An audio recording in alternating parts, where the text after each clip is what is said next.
Welcome back, students. I hope you have referred the previous video on the definition of echelon form and the condition to satisfy the given matrices of echelon form or not. I told that I am going to work out an example for you in the coming video.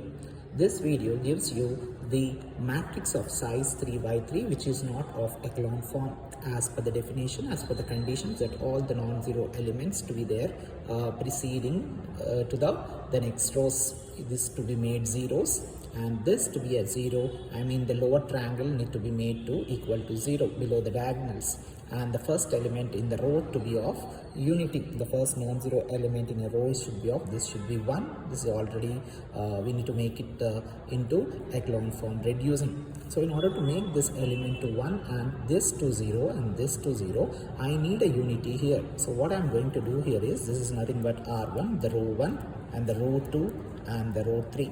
The first operation I can work out here is to make it 1 is R1 here to be made divided. I am going to divide R1 with 2. So what is going to happen with this matrix here is that this becomes 1, 1, 2 by 2 is 1, now 3 by 2, the second element, and the later this is 4 upon 2, that becomes 2. And the second row and the third row remains same as it is. I hope you are following. Now my condition is that to make it this element to 0 as well as this element to 0. So what is this? This is row 2. So what I can do with the row 2 with respect to row 1 is that R2 minus 3R1. Isn't it, dear students? To make this element to 0 in the row 2, R2 is how much? 3 minus 3 into R1 is nothing but what? 1. That becomes what? 3 minus 3 is 0.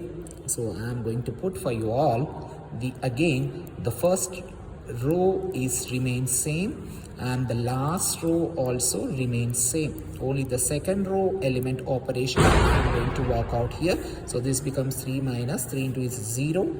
And this is how much? R2 is how much? 1 minus 3 into, and the R1 here is how much? 3 by 2. So this is nothing but 1 minus 9 by 2.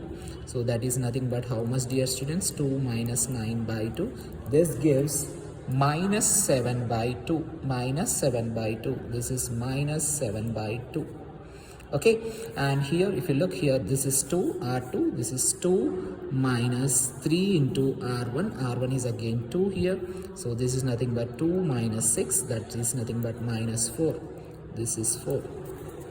Okay, now I need to make this element to be 0. So what is the rule and what is the operation I can do here is R3. This is R3. R3 is nothing but the operation I want to do is R3 plus R1. I need to go with R1. So here if you look at this, here the first and the second row remains as it is. Getting, dear students?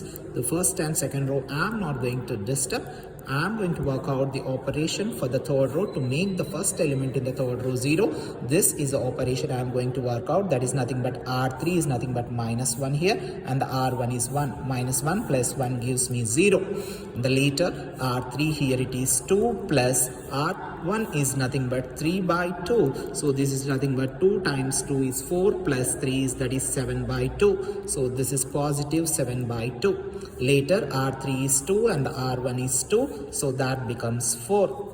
Getting, dear students? Now to make this the complete the last row to 0, I need to make the operation for the R3 element with respect to R2 is that R3 is nothing but the operation to make it 0. If you look here is a positive and this is negative. So I can do the operation R3 plus R2. R3 plus R2. So what happens to the row 1 here is the row 1 remains same as it is. The row 1 and the row 2 also remains same as it is. And the row 3 becomes to 0 because this 0 plus 0 is 0. And this R3 is plus 7 by 2 and R2 is minus 7 by 2. That becomes 0. And this is 4 plus minus 4. This is 0. Now, as per the condition, we have satisfied the first condition of the echelon form. The last row is to be 0 and the preceding elements to be less than. But whereas the last condition is that the first non-zero element in a row is unity. It is okay here, but here the non-zero element, the first is to be unity.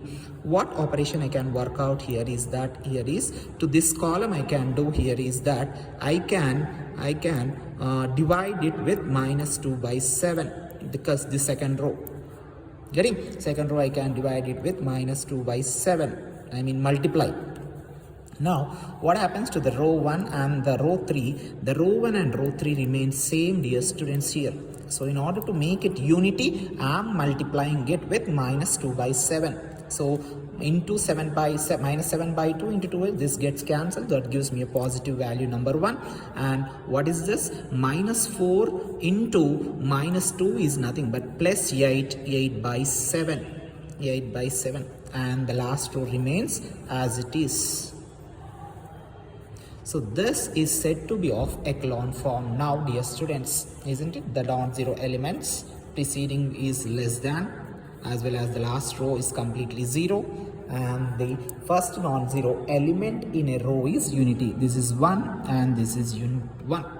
This is how you need to work out when a problem is asked to work out using an echelon form that reduce the given matrix and satisfy all the conditions. Hope you are going to like my videos and share this content with your friends. Hope you are understanding my lectures. If you are looking for any other course, please do comment in the comment section. Good luck, dear students.